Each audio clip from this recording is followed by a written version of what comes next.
শুধু নারী সমাজ না, আমরা শুধু মতুয়া নারী সমাজ না, সমস্ত বাংলাদেশের নারী সমাজের জন্য তাদের অধিকার প্রতিষ্ঠার জন্য আমি আমার কথা উত্থাপন করব। অনুভূতি খুব শান্তির এবং স্বস্তির অনুভূতি যে পুণ্যভূমিতে দাঁড়িয়ে আজকে আমরা পুষ্পস্তবক দিলাম, শ্রদ্ধার্ঘ্য নিবেদন করলাম, তাদের আত্মার শান্তি কামনা করছি।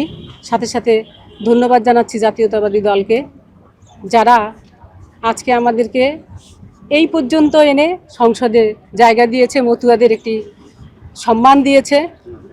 আর 1911 সালে আমার গুরুচাঁদ ঠাকুর এই মানুষদের জন্য এই আন্দোলনের প্রথম পদযাত্রা শুরু করেন এবং সেই আন্দোলনের আজকে 2026 সালে এসে জাতীয়তাবাদী দল আমাদেরকে রাজনৈতিকভাবে যে অবস্থানে নিয়েছেন সেই জন্য তাদের কাছে আমরা চিরকৃতজ্ঞ।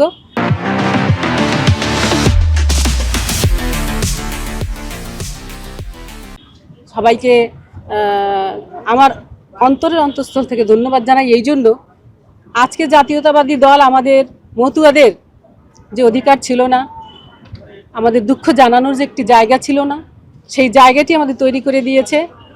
শুধু মতুয়া না, আমরা সনাতনী সহ অন্যান্য যত সম্প্রদায় আছে, অর্থাৎ টোটাল বাংলাদেশের মানুষের জন্য আমরা প্রত্যেকটা জায়গায় প্রত্যেকটা মন্ত্রণালয়ে যে, বিশেষ করে আমি আমার ব্যক্তিগতভাবে শতভাগ পবিত্রতার সাথে চেষ্টা করব, যাতে তাদের একটু শান্তি হয়, স্বস্তি হয়, তাদের অভাবগুলো মেটে, তারা যেন অধিকার পায়। অবশ্যই আমার সম্প্রদায়ের জন্য এত যাবৎকাল গুরুচাঁদ ধরে গেছেন, সেই পথ ধরেই আমাদের পদচারণা। আমরা চেষ্টা করব না, আমি বিশ্বাস করি আমি কথা বলতে পারবো, আমি আমাদের অধিকার চাইবো।